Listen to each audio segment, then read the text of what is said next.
Super Supportive by Sleyca. Chapter 132, Ripples, Part 3. Within moments, everyone on the bus was talking. System, call my mom. Does this say tsunami? What in Apex is an oceanic anomaly? Wardrobe. The possible tsunami is the anomaly? Then why is it listed separately? Text my sister. Emergency teleport. Access wardrobe. Like the giant waves? Do we even have those here? I thought there weren't any chaos on Earth. What's happening in Matadero? What kind of attack? Wardrobe! System, I asked you to call my mom. I said listen up, Torsten Klein bellowed from where he stood by the driver's seat. At his back, the wipers were rhythmically stripping the raindrops from the bus's windshield, and the head and taillights of the traffic on the bridge shone bright. Silence fell. Alden, still on his feet, was gripping his leather cuff bracelet, pressing the hour he had hidden below it hard into his wrist. He stared at the rabbit's wardrobe, willing the window to look like it was supposed to. It didn't seem to be glitching, exactly. The tabs were there, including the special ones she had added, but there was nothing available for purchase. The shop was closed. It's different from back then. When I asked for the wardrobe on the day the Thagon system broke and the request failed, it didn't look like this. It's just not letting me make purchases. Everything else is normal. Anxiety bubbled inside him anyway. Your interface is missing a function doesn't mean anything is falling apart. You're on Earth. Go ahead and do peace of mind so you can... We'll reach Apex in a few minutes. Stay calm, Instructor Klein commanded.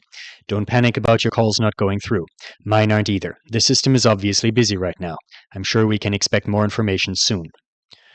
Alden heard the words. He understood them. He even believed them, mostly. But they did nothing to stop his mouth from going dry or his chest from tightening.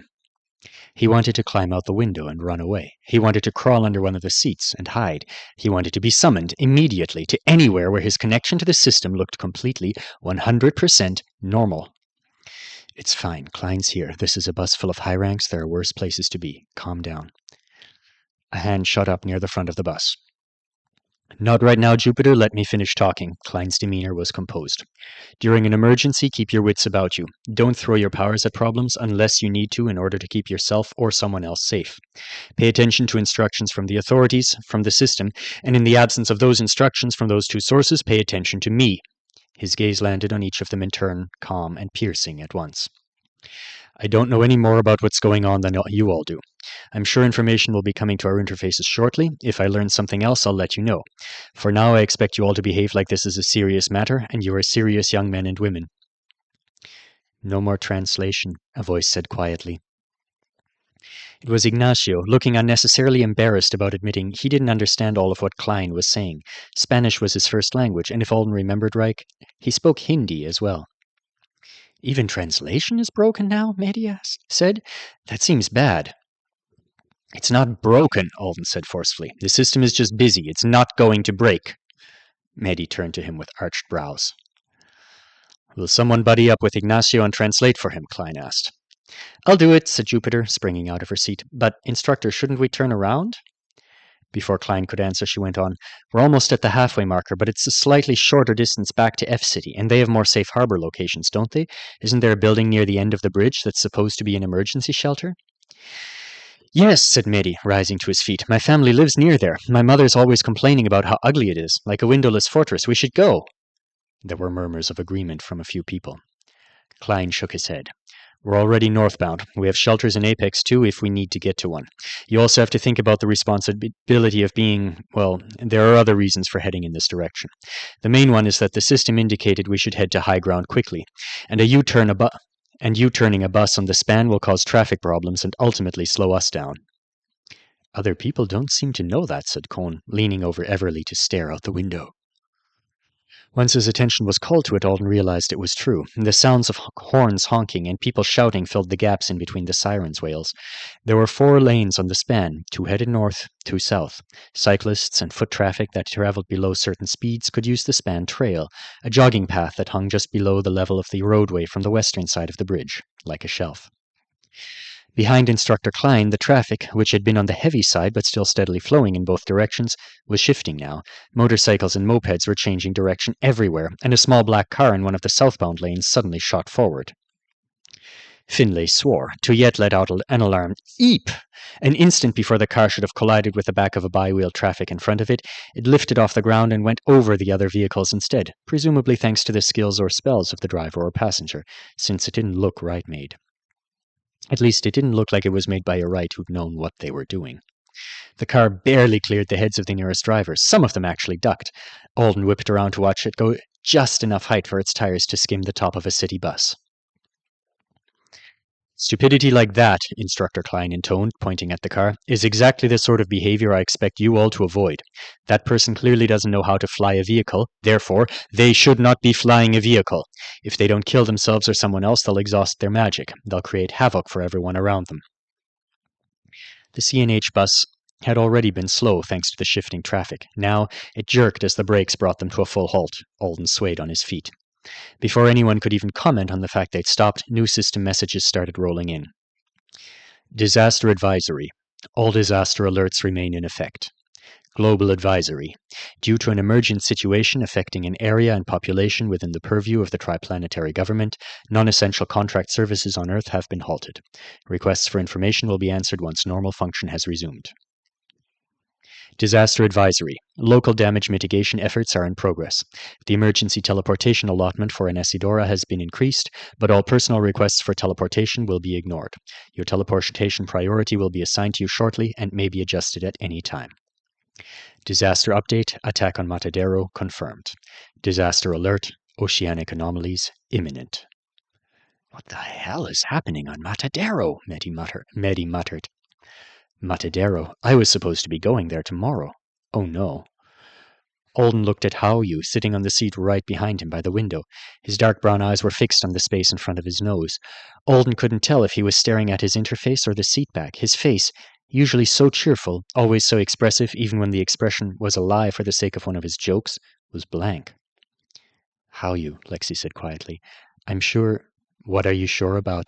Haoyu asked without looking at him. He didn't say it harshly. His voice was as blank as his face, but there was a collective held breath, a group wince, as if he'd snapped at Lexi instead. All around Anesidora, the sirens reached the quiet trough of their wailing and rose again toward their crescendo. A minute after the bus had stopped, the students were all out of their seats and crowded at the front, trying to get a better view through the windshield. The sounds of Torsten Klein's feet on the metal roof vanished suddenly. "Used one of his spell impressions to get more height," Mehdi said. The instructor was figuring out the traffic situation. The smaller vehicles were still in motion, weaving in and out of the stationary cars, buses, and vans. "It's not going to get better for a while, is it?" Cohn's voice was tense. "It might even get worse. We're all trying to get off, but there have to be people in Apex and F who are headed to the bridge right now because they want to make the crossing. They'll be trying to reach homes or families." "They've probably closed it," said Lexi. "That doesn't mean they closed it before more traffic hit it," Cohn replied. "It could be jammed from end to end." The sirens had begun such a short while ago. Everything was happening fast, but it felt so slow.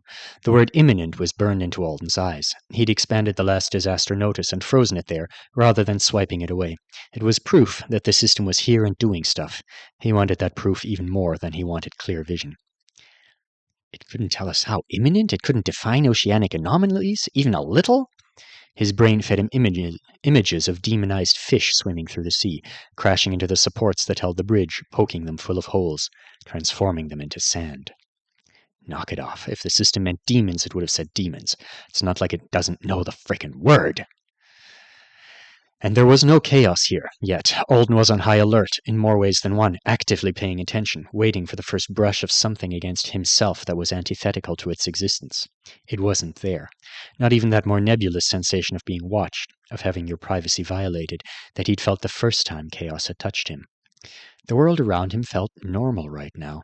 His own body and mind were the things that were growing increasingly foreign. I hate this. His chest hurt. His ears rang with tinnitus he didn't even have anymore. His thoughts were pinging rapidly from planning to demons and corpses, and watching patches of his own flesh turn into something grotesque. Calm the fuck down! The self-directed order didn't work. You could know you were going farther and farther off the rails without being able to stop yourself.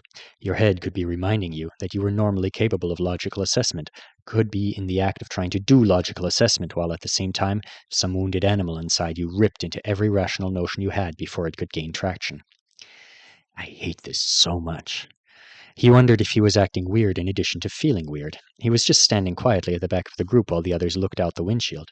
Howie was beside him. Everly was right in front of him, standing on her tiptoes and trying to see.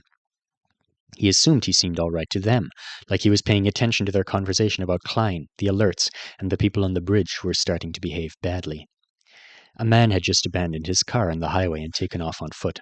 Alden's classmates were debating. The debate was relevant to the next few minutes of his life, and he wanted to listen, but he was only catching sentences here and there that were getting ground up by the rapids of his thoughts. I need to do peace of mind right away. I'm glad Kibby is with Alisart. Alisart will keep her safe no matter what happens to me. Tsunami, the water will be cold. Thanar coughed up blood when she died. Should I run? If people are abandoning their cars, there's no point in us staying on the bus. Should I trust Klein to know what he's doing? Get your bag, it's full of all your stuff. Did the global advisory go to Aunt Connie's phone? Next, find out if the surface of the bridge counts as ground element for your trait. Is help coming? Do I run? Halyu's dad might be dead. Aren't tsunamis usually caused by earthquakes? Somewhere in that stream of unwelcome garbage, Alden knew there were good thoughts, ones that would lead to useful actions, but his inability to prioritize seemed to be badly damaged. He breathed in through his nose and out through his mouth. So it turns out my interface suddenly not having every feature I expect it to is something I can't handle. It shouldn't be shocking. A buggy system had been the glaring warning sign about Thagund. System failure had marked the end of his old life and the beginning of his horror story. If something was going to hit his panic buttons particularly hard, why not that? On some level, he was fascinated by the fact that he could recognize what was wrong with him, recognize that he was responding poorly, and still be unable to overcome it. On a much more urgent level, he was afraid he was going to make the shift from panicky thoughts to complete and utter insanity, or immobility, and then Klein would leave him here by himself so that he didn't hold back the functional people. Abandon the weakling, sacrifice him to the demon fish. Pretty sure that's not one of my reasonable fears. I need to calm down. How do I calm down? I need to do peace of mind right away. Suddenly, Alden realized he'd been telling himself to do peace of mind right away almost since the sirens had started. Within seconds, he'd known he should. He'd just scatterbrain. Do the peace of mind no matter what. Right now. Get it done. He stumbled away from the group toward the back of the bus for reasons that would only make sense to a panicky scatterbrain, like it wasn't polite to start reciting your poetic artone in the middle of a group of people who were having a conversation. Mind your manners, Alden. He rolled his eyes at himself and stopped at the last row of seats, facing the rain-glazed rear window. His hands were shaking. They mostly stopped when he started using them. Dexterity. It had been made a part of his being. Alden's hands were supposed to move well, and here they were, doing it for him. The word chain was so familiar. 3 months ago, I did this in the car, with Kibby. He'd been calmer 3 months ago, facing down almost certain death. After he'd survived this, he'd have to unpack the why of his mental state being worse right now than it had been back then. Alden finished the chain. As the last syllable sounded, it felt like something peeled the top layer of his panic and threw it away. Thank you. He suddenly remembered one of the boys in engaging with the unexpected asking why you would sacrifice your edge by using this chain. That guy just doesn't have enough edge. My edge is so sharp I have plenty to spare. He hesitated, then started casting it again. It would probably double for him now, based on things Lute had said. Alden had performed the chain consecutively without paying it back during the car trip on Thagund. Trying to cast it when it was already active for an increased effect was a different thing.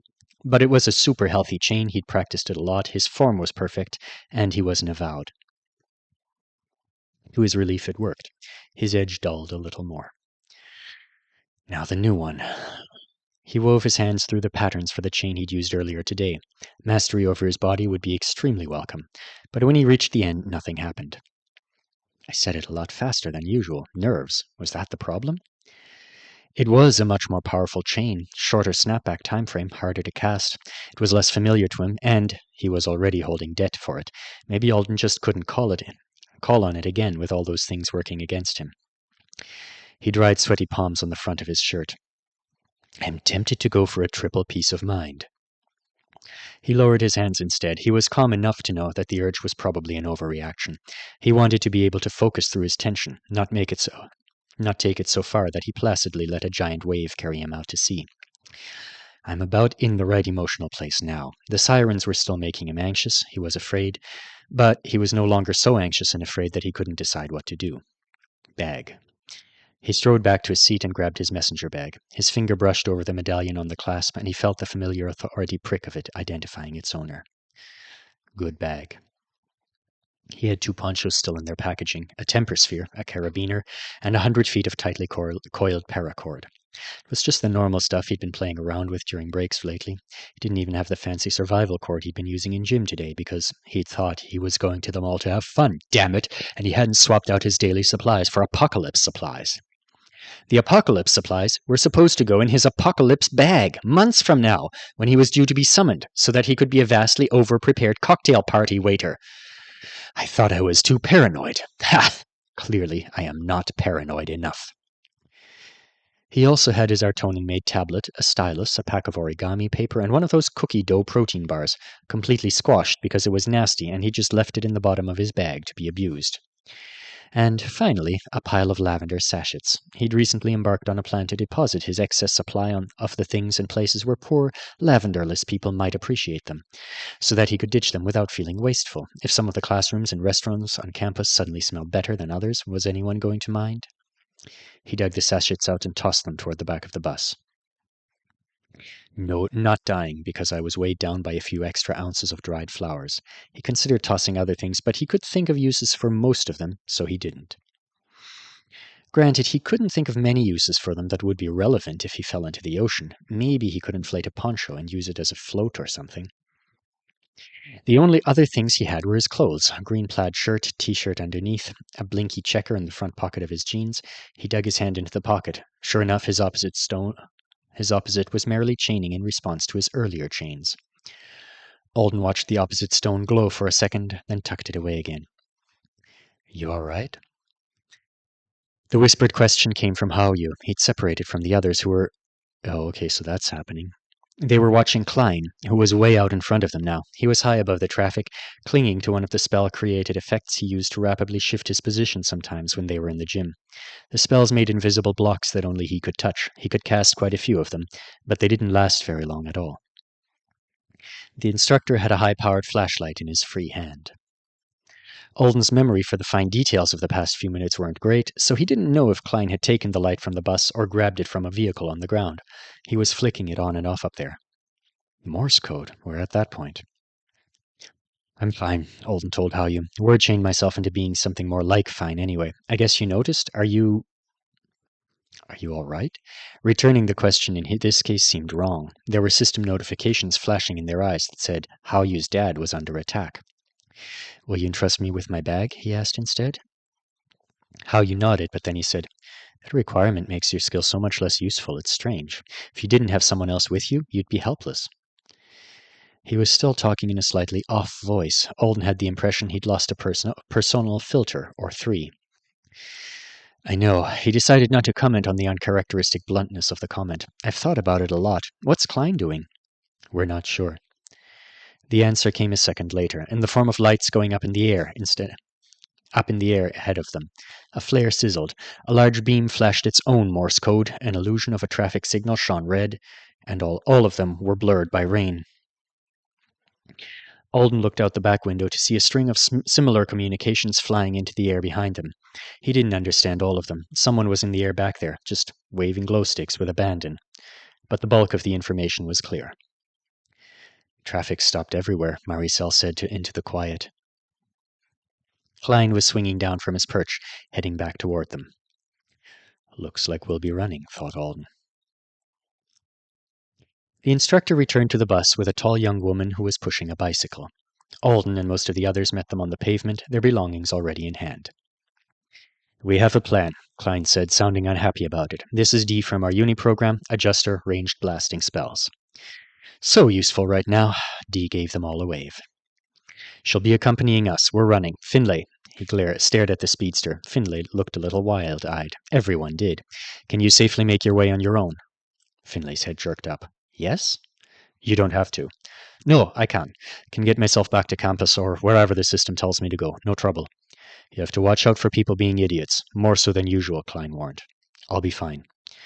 Then go, straight to Apex. Don't stop until you're somewhere safe. Yes. Finlay met Alden's eyes briefly.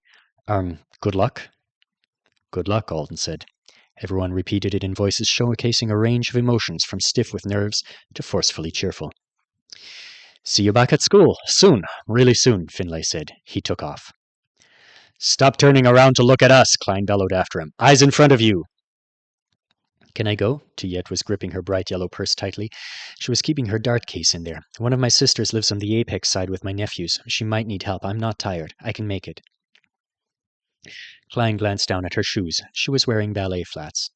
Fine. If you have any trouble, just stop and wait for us. Now, for the rest of you, here's what we're going to do. He asked them to run in small groups. Not piled on top of each other. Just close enough that if someone has a problem, you know it. Don't leave your slowest group members so far behind that you can't reconnect with them. Other than that, they were supposed to run as fast as they safely could. They set off with the uni student bringing up the rear on her bike, keeping in touch with Klein via an Infogear phone. Once she'd pointed out that Infogear was still allowing personal calls and texts on delay, Klein had asked to borrow a watch from Mehdi, who was the only person on the bus who had a piece of the informant's tech. Then he'd kept it. He made it sound like he was only going to hold it for a second. I don't think he meant it to come across that way, but I bet Mehdi's annoyed. The instructor was running 10 times as much as everyone else, frequently leaping over unoccupied vehicles as he headed up and down the bridge, trying to monitor the progress and safety of all his students at once. It made Alden wonder why he didn't all run in more of a pack so that Klein could guard them better. His brain, still being a dick even under the influence of 2 peace-of-mind chains, supplied him with the opinion that it was to decrease the risk of a total wipeout. If the bridge crumbled beneath one small group, at least the rest of them would survive. Then why don't we all just run separately, he wondered. So that when the demons come, you can fight them off together, said his brain. Probably the truth was something like that, plus Klein trying to balance his own wishes to keep the whole class under his protection with a certain cold logic that said the faster kids shouldn't be made to hold back for the sake of the slower ones in a dangerous situation. The front group, Marcia, Ignacio, and Rebecca, were soon too far away for Alden to spot amidst all the stopped cars and other fleeing people. The second group, Haoyu, Lexi, Mehdi, and Kohn, were far enough ahead that he thought it might be foolish for him to swap groups and catch up with them, even though part of him was itching to do just that. It happened, Bo. You were right. I want something to be ground, and it isn't. The bridge appeared to be made of nice ground-ish things Alden usually got along with well, assuming it was really concrete and steel from Earth, and not some similar materials from another world, always a possibility on an Isidora. He would have been able to run on it under most circumstances, but it was soaring over deep water, a marvel of engineering, not so much as a blade of grass growing out of a crack. Basically, the span was too closely aligned with the object element for his movement trait to interact with it. He wondered if a really powerful ground shaper could still work with it. Doesn't matter. I can't. Alden was the fastest member of the back group, but he was still slow enough that if he sprinted to join the guys ahead of them, he'd be the one holding them back, so he was running with Maricel, Everly, Jupiter, and Jerry.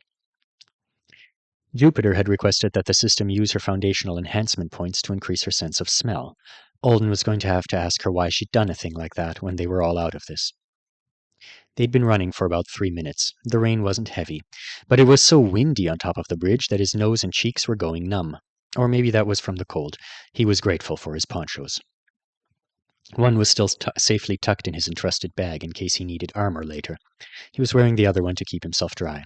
His hood was back since it wouldn't stay on until he ran, but the plastic was doing a good job of trapping body heat elsewhere. He had no preservation active on anything at the moment. Since the trait wouldn't work here on the bridge to speed him along, he was saving his magic. He didn't know what he'd need to do with it for the rest of the night. Resource management.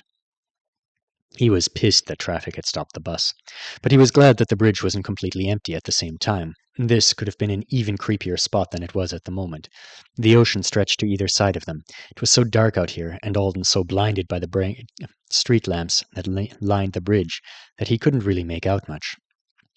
Lights from boats and ships. A helicopter had flown over right after they started running. Apex glittered ahead of him. Why did they build it so far from F? Maybe they really were planning to slap another urban island between the two one day and call it Mid-City, as Constantine had once joked. A half-moon shape, to stay in keeping with the theme. Tires squealed and Alden looked around. He didn't spot the source of that sound, but up ahead, Hallyu suddenly shouted and threw himself against the side of a minivan. Lexi yanked Cone out of the way as a southbound motorbike trike careened out of its lane and into theirs, taking advantage of gaps between stalled vehicles. Alden stopped, pressing himself to the trunk of a coupe, just in case the trike rider did something else unexpected. The person's helmet had a glowing blue stripe that matched the lighted wheels. As they growled past, stringing drops of water flew off and spattered his poncho. "I hope you hit a pothole and die!" Mehdi shouted loudly enough for his voice to carry over the wind. He was wearing the same knee-length black coat with the stylized bronze lion on the back that he'd worn to Cone's party. It had looked pretty cool when they set off, the lightweight fabric whipping around him as he ran. Now he just looked soggy. Motion from inside the car Alden was pressed against pulled his attention, and he realized a boy and girl were staring at him from the back seat. The youngest one waved an action figure at him and said something that was muffled by the glass. It sounded like he might have been speaking Russian. The man driving the car leaned around to talk to the kids. Most people were leaving their cars now, but Alden had run past several occupied vehicles. He wondered if they were thinking that the jam would clear, or if they were guessing that the bridge qualified as high ground. It had been built for boats to pass below it. I'm glad Klein didn't want to sit tight. They were kilometers from shore in both directions, and the system was telling everyone to avoid seawater. If anything did happen to the bridge, there was nothing but seawater around them. Alden wanted to be close enough to Apex that he could swim the rest of the distance in rough waves, and he was guessing he couldn't swim very far at all in those conditions. So running it was. Jerry and Maricel dashed up beside him and paused to see what he was staring at. The little boy waved his action figure at them too. "We haven't seen any other children out here," Maricel said.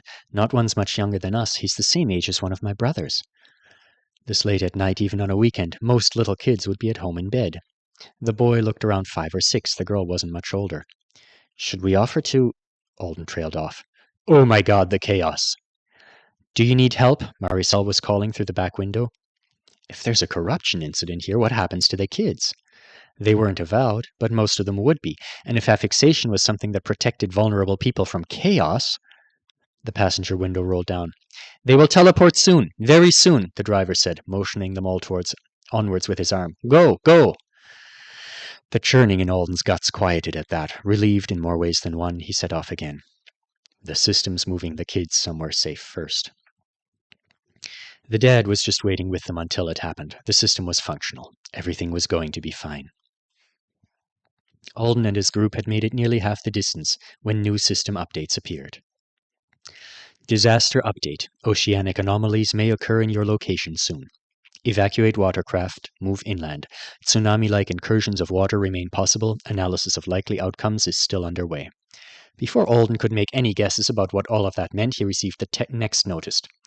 Teleportation priority assigned, 8 minutes 59 seconds. Your priority may be adjusted. For your safety, you are advised to continue toward shelter. Rejecting teleportation is not advised.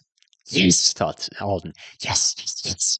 The system is going to teleport my ass somewhere safe in 8 minutes. I hope it drops me all the way back in Illinois. He wasn't the only person happy. There was a general clamor from his classmates and others on the bridge. A few whoops.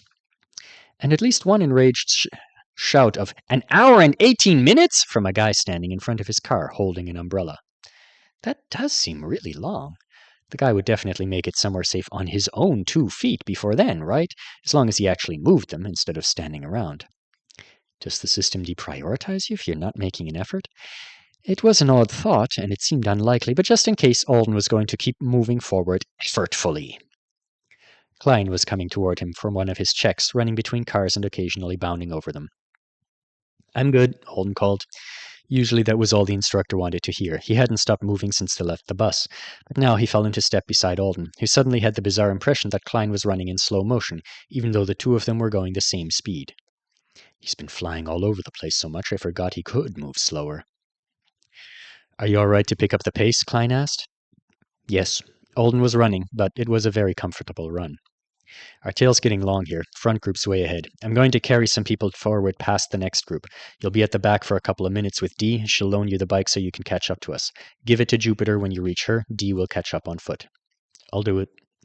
He was relieved. He knew they were making okay time. They were passing a lot of the people who were traveling on foot in the same direction, but he still wanted off this bridge ASAP. Ironically, I'll probably be teleporting right as I reach the finish line. He didn't have a problem with that. He'd say goodbye to his place and hello to safety in whatever way happened first. Don't worry about your teleportation assignment, said Klein. Okay. Priorities are still being adjusted. I don't want my priority to be adjusted if it's going to go in the wrong direction. There's a good chance we'll make it to an appropriate location before the teleports come due. I know a couple of places, said Klein. I'll reject mine if I need to. Nobody gets left alone. Something about that didn't sound right. Before Alden could register what it was, the instructor was gone. He zipped by seconds later, plus one Jupiter, who looked like she was being jostled a lot more than was comfortable. I think he was being nice to me? Alden resisted the urge to yell at a woman on a moped who almost sideswiped him from behind, telling me nobody got left alone. He thinks my timer is longer than his. Is it? No, he also thinks we'll be in a safe location before they finish counting down. No way are we getting off the bridge to a chaos-resistant, flood-resistant shelter in 8 minutes. So my timer is shorter than his, then. That made sense if the system was going with lower ranks first, but then why would Torsten Klein think it would be the other way around? The instructor raced back for Everly and Jerry, then Maricel. When Dee pedaled up to give Alden the bicycle, he asked, "What's your teleport timer?" "It's 25 minutes. Keeps changing a lot, doesn't it? Don't worry about it too much for now," she said, dismounting. She started to pass the bike to him, then stopped with one hand on the handlebar, looking toward the sea through a gap in the frozen soundboard traffic. Her mascara was streaking the light brown skin of her cheeks, and the back of her wet shirt had a logo on it advertising the diner Alden had ordered the giant mound of hash browns and onions from last weekend. He stared at his own timer. It hadn't changed by a single second. It was ticking steadily down. "Did you see?" the adjuster asked, frowning. Alden looked away from the time to follow her gaze. There was another helicopter going over, and a small shape, barely visible against the clouds, that might have been a person in flight. What? He asked, raising his voice over the sound of the chopper blades in the wind. "Never mind," she said. "Let's get you—" The lights on one of the ships suddenly went out. Alden couldn't see the vessel the lights belonged to. It was too distant, and the dark beyond the shining span was too impenetrable. But it might have been a yacht. Something fun, probably, rather than a working ship. He'd been looking right at it because the lights were color-shifting through the rainbow, and it stood out compared to the other things in that direction.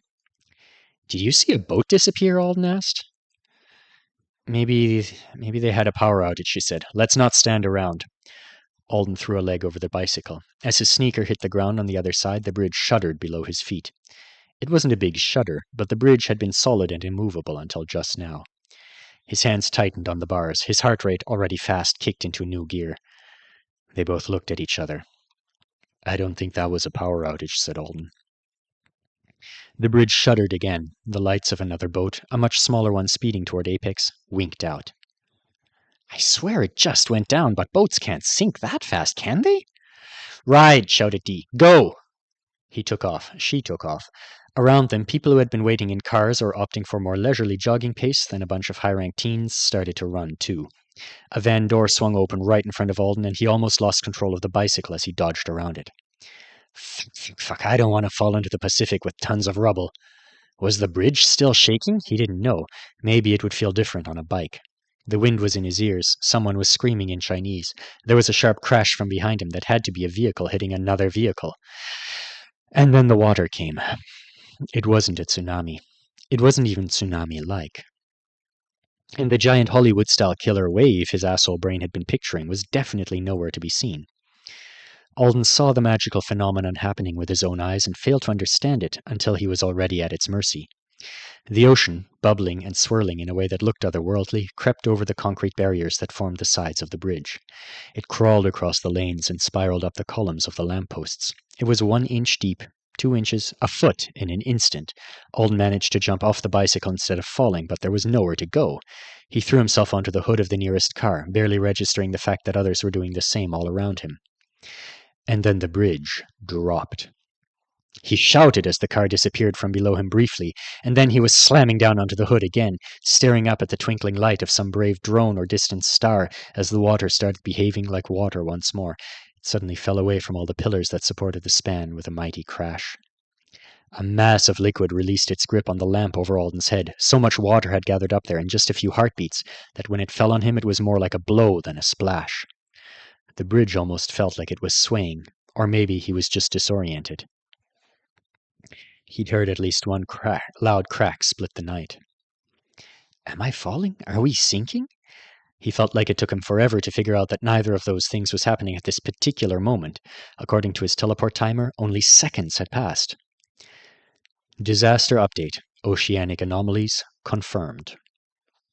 I think that doesn't really cover what just happened, thought Alden. I think tsunami was a bad description, too. He slid off the car and splashed down into ankle-deep water that was rushing down the pavement. I think the ocean just tried to eat the span.